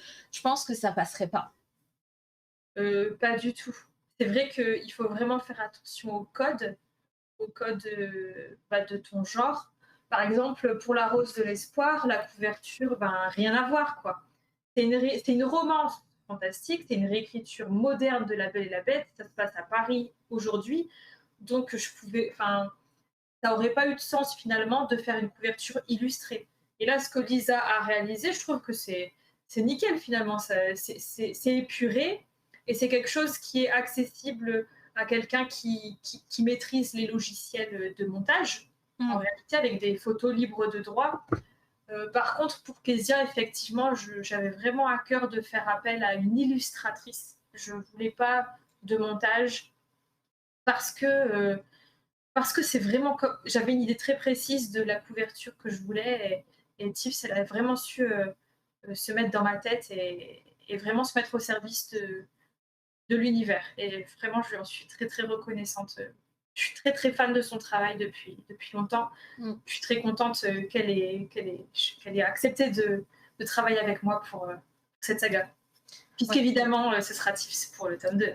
Ouais, c'est sûr que tu as plus de cohérence, à garder, la même illustratrice qui a quand même son style. Enfin, moi, je veux dire, tu m'aurais pas dit tes tips, enfin, je le savais déjà indirectement, tu vois? En voyant le dessin, je trouve que quand tu connais un peu son travail, tu arrives à reconnaître. Et je trouve Carrément. qu'au fur et à mesure, il y a, bah, justement dans fantasy fantastique, tu as des illustrateurs comme ça qui ressortent parce qu'ils ont, une patte tout simplement qui leur est propre et ouais, j'imagine comment, enfin, je sais pas comment a été le processus pour, est-ce que tu es allée directement voir Tiff? Comment ça s'est passé pour avoir Tiff en fait en illustratrice? Bah, tout simplement, hein, tu vas sur son site internet, tu lui envoies une demande de devis par OK, mail ou un formulaire sur son site, je ne sais plus. En tout cas, voilà, tu la contactes dans les règles, hein, de toute façon. Et ensuite, quand elle a un peu une idée du projet, elle te fait un devis que tu acceptes ou non, que tu signes. Et une fois que le devis est signé, eh bien, on commence à échanger. Je lui donne voilà, quelques images qui me font penser à mon univers. Est-ce que j'ai des idées, tout ça. Ensuite, elle me propose, elle me fait aussi des propositions. Hein. Elle m'a envoyé quelques couvertures qui lui faisaient penser à ce qu'elle pourrait faire pour Kezia. Par exemple, elle m'a proposé, elle m'a envoyé le lys de feu en exemple. oui, On les compare souvent toutes les deux parce qu'effectivement, il y a cette espèce d'arc ouais. au-dessus de Kezia. Et c'est de là-dessus qu'elle est partie. Et ensuite, bah voilà, suite à mes idées, elle réalise un premier croquis, un brouillon de la maquette, et que je demande à ajuster selon mes envies, etc. Et une fois que le croquis est validé, eh bien, elle passe à la couleur. Pareil, il y a eu plusieurs propositions. Et petit à petit, la couverture prenait vie. Voilà. Et c'est quoi finalement le plus excitant? C'était la période d'écriture, la période de réécriture, relecture ou justement de faire la couverture, de faire la mise en page? Qu'est-ce que tu préfères dans tout le processus, d'autrice auto-éditée? Ce que je préfère ce que je préfère, je pense que c'est bizarrement au tout début, quand, je fais des brainstorming, des séances de blabla avec ma meilleure amie qui est aussi, la première alpha lectrice, de mes histoires et qui connaît, toutes mes idées, toute la trame, à l'avance et qui aussi me donne des idées excellentes pour, nourrir l'histoire. J'aime beaucoup ces moments de complicité qu'on a toutes les deux et je pense, j'espère, complicité qu'on retrouve chez Kezia et Aliénor. Et, et finalement, j'aime beaucoup ces moments parce que c'est des moments de partage, d'échange et des moments où finalement, de nos idées, de nos étincelles, finalement, naît une histoire, une troisième entité. Et évidemment, si ça reste moi l'autrice, elle y met quand même beaucoup d'elle-même. Elle m'inspire beaucoup, ma meilleure amie. Et c'est des moments vraiment de, pas d'extase, d'excitation, tu vois, de création, quand tu sens que nos idées se font écho les unes aux autres et que tout d'un coup, les pièces d'un puzzle s'imbriquent. Je trouve ça extraordinaire, vraiment excitant, cette phase de création. C'est pour ça que je pense que c'est ma préférée. Ouais. Ah, c'est intéressant comme, un concept, ouais, de création parce que c'est vrai que je pense que de base on pense à l'auteur, ben, devant sa feuille ou devant son PC, tout dépend, chacun. D'ailleurs, tu es plutôt quoi toi? Je t'ai même pas demandé. Tu es plutôt, à écrire, en cahier à la main ou quand même sur l'ordi? Ordinateur, ordinateur. Ordinateur. Ça m'est arrivé de passer à l'écrit manuscrite, parfois pour débloquer certaines choses ou pour prendre quelques notes et ne pas l'oublier, voilà, ne pas le perdre de vue. Mais globalement, principalement, ordinateur. Ouais. Ouais. Du coup, il y a Aurel qui nous met un petit message et qui dit que, à écouter, il a l'impression que, tu es bien entouré et que ça a l'air, hyper, important dans ton processus finalement de création et c'est totalement, je pense ça, Mais si tu avais carrément, pas fait ce brainstorming finalement avec ta meilleure amie, enfin, peut-être que l'histoire aurait été, complètement différente. mais carrément. Carrément, on imagine l'auteur tout seul. Je pense qu'il y a une part de solitude indispensable, évidemment, à l'acte de création à un moment donné. Par contre, je suis loin d'être toute seule. Et même si je dis qu'auto-éditer, c'est quand même dur parce qu'on est tout seul, bon, en fait, évidemment que non. Hein, l'élaboration d'un roman, c'est ce que dans les remerciements de Kezia, je ne sais pas si tu l'as lu, hein, j'ai dit, on dit parfois il faut tout un village pour élever un enfant. C'est un proverbe africain, il me semble. Je pense qu'il faut aussi tout un village pour élever un roman au stade de roman publiable. Et tout au long du processus, finalement, j'ai besoin, énormément besoin d'être entourée, d'être rassurée, d'être coachée. Et c'est indispensable, je pense, chez tout le monde, vraiment, chez tous Mmh. les écrivains. En tout cas, pour faire d'un manuscrit qu'il devienne un roman, voilà, sur les étagères de vos bibliothèques ou de vos librairies. Je pense que c'est indispensable d'être entouré. Bah, écoute, c'est un très beau message, je pense. Je suis pas sûre que tout le monde soit aussi bien entouré que toi, vraiment, pour avoir fait plusieurs, interviews. Après, chacun, comme dit, a son processus, a ses petites, manies, on va Je dire. pense que j'ai énormément, énormément de chance de, d'avoir des alpha lectrices au taquet, Mmh. déjà, et puis des bêta lectrices aussi très bienveillantes. Je pense qu'effectivement, aujourd'hui, c'est pas évident de se constituer une équipe, parce que quand on débarque de nulle part sur les réseaux sociaux, que notre entourage, en fait, dans la vraie vie, n'est pas dans le délire de l'écriture, etc. Effectivement, c'est pas évident de se trouver des collègues Mmh. qui viendront évidemment des amis, des coachs. J'ai eu la chance de rencontrer Elébora sur mon premier roman, La Rose de l'Espoir, sur une plateforme qui s'appelle Pluma Vitae. Et finalement, depuis, on ne s'est plus lâché. Avec une autre bêta lectrice aussi, Lauriane, que je salue si elle passe par là. Mais finalement, ces rencontres-là, quand on sent qu'il y a un feeling artistique aussi avec la personne, je pense qu'il ne faut pas les lâcher, ces personnes. Et que c'est comme ça qu'on, petit à petit, on se crée son équipe en tant Mmh. qu'auteur. Parce que même si c'est assez solitaire, on a besoin d'être évidemment entouré, comme je disais tout à l'heure. Et c'est, voilà. J'ai beaucoup de chance d'avoir su me trouver ces personnes-là petit à petit autour de moi. Parce que du coup, tu avais déjà ce même processus, en fait, pour ton premier roman alors ou non? Parce que tu connaissais pas encore autant de monde, en fait, c'est ton premier roman qui t'a fait, avoir un entourage, on va dire, pour, commencer Kezia? Enfin, plus ou moins? Oui, en fait, avec La Rose de l'Espoir, j'étais pas entourée comme ça du tout, hein. Au contraire, je cherchais, justement, de l'aide et c'est comme ça que je suis arrivée sur, Pluma Vitae, cette plateforme qui met en lien, auteurs, bêta lecteurs, correcteurs et cetera et qui a pour vocation aussi de trouver, des éditeurs. Et c'est sur cette plateforme qu'une petite équipe s'est formée autour de ce manuscrit, des lectrices qui avaient été enthousiasmées par l'histoire, dont Elébora, et Lauriane et Morgane. Et du coup, elles m'ont aidé à réécrire finalement La Rose de l'Espoir. Il y avait quand même, c'était un gros chantier, on va pas se mentir. Et, euh, et finalement, c'est beau de savoir qu'il y a des gens qui avaient vu le potentiel du manuscrit avant qu'il soit publiable. Et ça, c'est pas donné à tout le monde.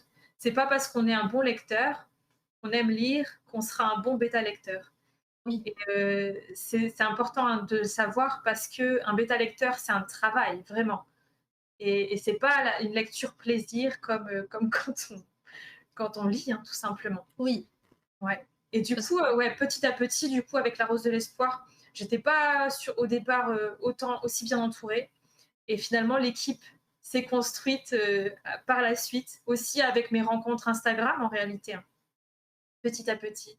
Et je suis vraiment chanceuse, très honorée de travailler avec des gens que j'admire, puisqu'on se bétalie mutuellement en général, hein, c'est comme ça que des gens que j'admire, des gens avec qui j'ai une vraie connexion artistique, mais aussi humaine. Et je pense que c'est important de travailler avec des gens qui partagent tes valeurs et qui, beaucoup d'entre elles sont des amies dans la vraie vie. Voilà, on se voit, on se parle, on s'écrit. On est des amis aussi avant d'être des collègues. Et ça, je pense que ça crée vraiment une belle symbiose dans notre manière de travailler. Mm.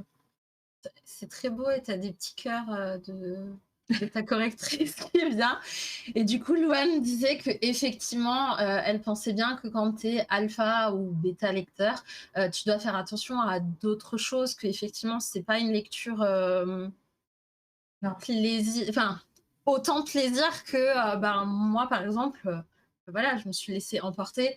Comme je te disais, tu aurais eu un chauve qui a récupéré des cheveux, je l'aurais pas forcément. Mais pour te rendre bien compte, c'est comme si, je sais pas, vous êtes spécialiste en déco, architecte d'intérieur, et puis que vous arrivez dans une maison en chantier qui n'est absolument pas terminée, il y a encore du placo, il y a un mur qui n'est pas fini, et puis toi, tu es là, et puis tu dis, ah, mais en fait, ça peut donner ça, ça va être bien et tout. Ben, c'est ça un bêta lecteur, un alpha lecteur. C'est quelqu'un qui voit le texte un peu brut, un peu sale, un peu pas agréable à lire par moment parce que bah, c'est notre premier jet et on peut pas faire des jolies phrases comme ça du premier coup tout le temps, c'est pas possible. Et du Mmh. coup, c'est pour ça que j'insiste souvent, alpha lecteur, bêta lecteur, c'est un vrai travail et c'est pas juste je vais lire le roman en avant-première, non. C'est beaucoup de travail. C'est l'architecte d'intérieur qui arrive dans une maison en chantier où c'est vraiment le bazar. Il y a un plombier qui est là, qui essaye de faire rentrer un tuyau dans le mur. Vraiment, c'est horrible. Mais lui, il voit le potentiel, il sait imaginer, il sait voir ce que ça peut donner.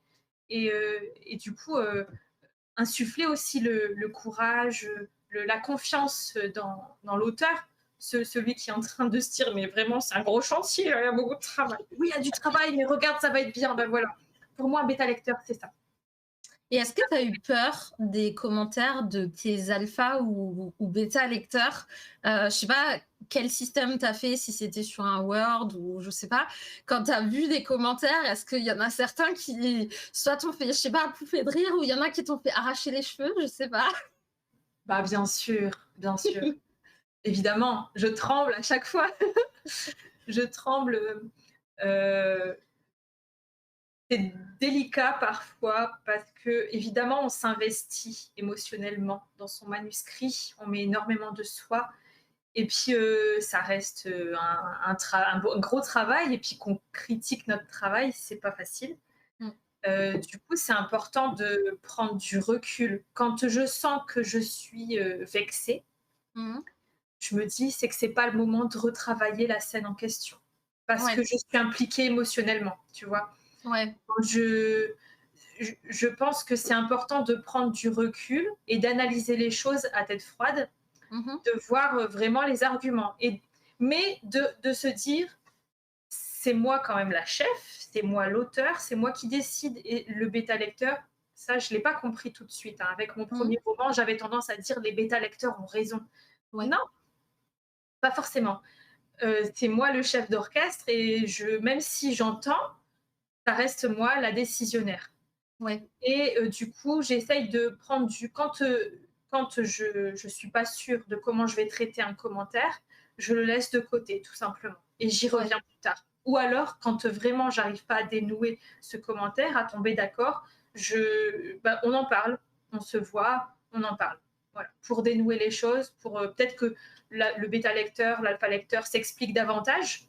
Pourquoi ça n'a pas matché avec toi, qu'est-ce qui a coincé, etc. Mais voilà, j'essaye de prendre du recul. Quand on critique mon texte, on ne me critique pas moi en tant que personne. C'est important Ouais. de faire la distinction. Alors, mais je pense que pareil, dans l'autre sens, l'alpha lecteur doit aussi oser et avoir le courage de dire quelque chose qui pourrait faire, de la peine. Ouais, oui. Ah ouais, carrément, carrément. Ouais, je pense que c'est quand même un caractère, je pense qu'il faut avoir, pour faire ça. Hem, Mmh. parce que des fois, on en parle, en fait, sur mon chat. Tu as des fois des lectures que tu arrives pas pour X ou Y raison, tu arrives Mmh. pas. C'est pas que le livre est pas bon ou c'est potentiellement juste qu'il te correspond pas. Mais, je pense que si tu es, ouais, alpha ou bêta lecteur, de le dire à l'auteur: «Ouais, je sais pas, j'aurais pas fait ça comme ça ou j'aurais pas vu ça comme ça doit Mmh. être dur quand même. Il faut avoir le caractère, je pense, pour dire à l'auteur: «Ouais, je sais pas», enfin, voilà. Mmh. J'imagine, ouais. Alors, moi, je suis bêta lectrice aussi, alpha lectrice, pour mes collègues. Ce qui est sûr, c'est que je pense qu'il faut avoir le courage je dis pas que je l'ai, hein, ce courage, mais de dire à un moment donné: «Je pense que je ne suis pas la bonne personne Mmh. pour bêta lire ou pour alpha lire ton roman». Ouais, Je Finalement, en fait, ça matche pas et ça veut pas forcément dire que le roman est mauvais. mais c'est ça. C'est juste, je ne suis pas le bon lecteur, je ne suis pas le bon récepteur de ces émotions-là, de cette intrigue, de cet univers, ou alors pas maintenant. Parce que c'est ça aussi, en tant que Oui, lecteur, des fois, on n'est pas dans le mood de j'ai envie de lire un Jane Austen et puis finalement, je pars sur de la fantasy. Ben non, des fois, tu es dans le mood où tu as envie d'un feel good et tu as envie d'autre chose. Enfin, et puis, quand tu es bêta lecteur, alpha lecteur, tu es aussi un lecteur. Donc voilà, il faut respecter ça. Et c'est important de savoir le dire parce que si tu t'accroches, et si bah, tu risques de mal faire ton travail en réalité. oui, De oui. pinailler sur des choses qui ne sont pas pertinentes, par exemple, et du coup de faire plus de mal que de bien au manuscrit. Mmh. Et est-ce que bon, après ça va un peu plus loin que toi, rien à voir, comme ça, mais c'est juste dans les discussions, donc tu dis alpha et bêta lecteur, c'est on va dire, c'est un art, c'est quelque chose à Travail. part. Voilà, c'est un travail, à part. Est-ce que pour toi, un service presse, c'est à peu près pareil? C'est-à-dire que si tu as un lecteur qui, bah, comme tu disais, n'adhère pas à ton univers. Est-ce que tu le comprends, en tant qu'autrice ou du coup c'est très, très difficile pour toi de, bah, d'accepter finalement qu'il y aurait une personne bon, tu disais que tu avais que eu des retours quasiment positifs, donc que c'était un peu dur pour toi de Après, l'imaginer? ouais, non, je l'imagine très bien. Je pense que mon livre ne peut pas plaire à tout le monde, c'est une évidence. J'ai un lectorat cible et puis si t'aimes du Mmh. thriller, évidemment, ça va pas te plaire. Enfin,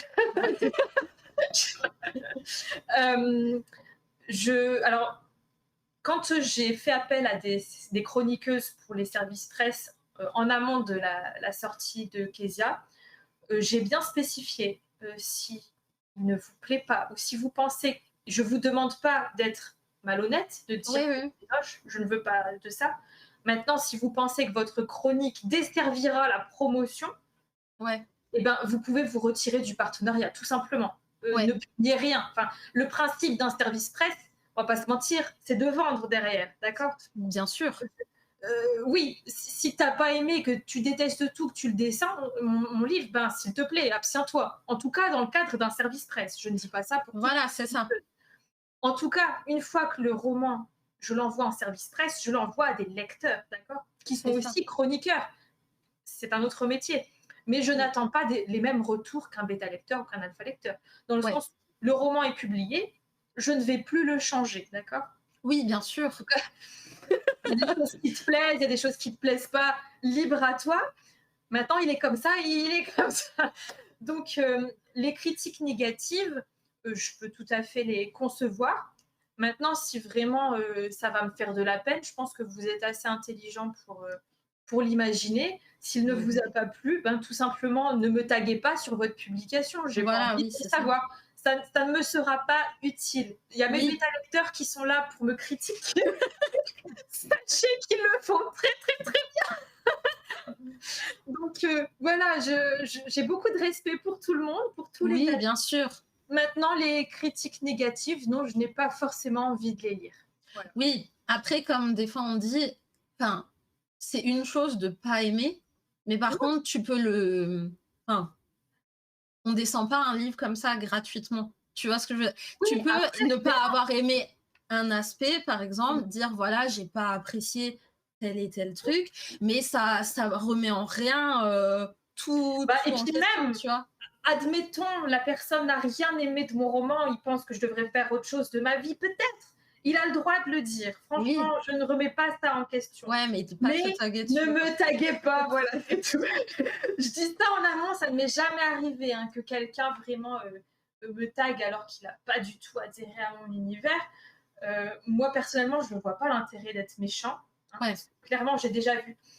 Si ça peut vous rassurer, c'est horrible de dire ça, mais pour anticiper les retours négatifs, ce que je fais, c'est que je vais voir les romans de, de filles que j'adore, d'auteurs que j'adore, et je vais voir les commentaires négatifs, je les lis.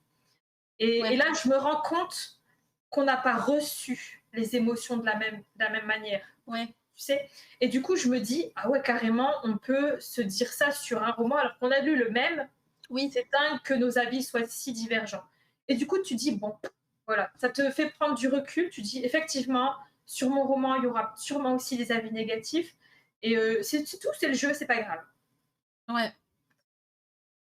OK, bah, écoute, je pense qu'on aura bien blablaté, de plein de choses. J'espère que ce moment, t'a plu à toi et vous a plu aussi, dans le chat. En tout cas, moi, j'ai trouvé ça très intéressant de parler avec toi, de mieux te découvrir, puis ouais, de mettre, un visage, une voix, un processus finalement derrière, un livre que j'ai lu parce que, bah, voilà, j'ai vraiment lu le bouquin avant de vraiment te connaître, hein, donc ça fait, je sais pas, c'est particulier, j'aime bien et j'aime beaucoup aussi mettre en avant, l'auto-édition et ça, je pense qu'en général, mon chat, a tendance à le savoir. Parce que je me dis, c'est énorme le travail. Après, comme tu disais plus tôt, je dis pas que les maisons d'édition, c'est pas bien ou quoi que ce soit. Pas du tout. C'est Pas du juste tout. que c'est complètement différent, mais le fait, je trouve, d'avoir plusieurs casquettes, de pouvoir gérer un maximum de choses, ben c'est plus gratifiant en fait que d'avoir qu'une seule partie finalement du job, quoi. Oui, oui, c'est vrai. Bah, merci. Moi, ça m'a vraiment fait plaisir aussi de discuter avec toi. De... Merci pour tes questions pertinentes. Merci aussi pour les questions qui sont venues dans le chat. Vraiment, c'était super sympa. J'ai passé un très bon moment. Bah, c'est super. Donc, est-ce qu'il y a vraiment encore des dernières questions, les dernières questions, la dernière question, ou alors on va vous laisser. Pour ceux qui veulent rester encore, on peut faire une session de Read With Me si vous voulez, tous ensemble. Après, ça dépend de si vous voulez rester avec moi, du coup, parce qu'on va pas, on va pas garder Maddy avec nous là. Moi, je vais y aller. Je vous aime, mais je vous aime, mais je pars. Et ben voilà, j'aurais chanté quand même. Je l'ai, je l'ai en film. Mes chers amis, je pars.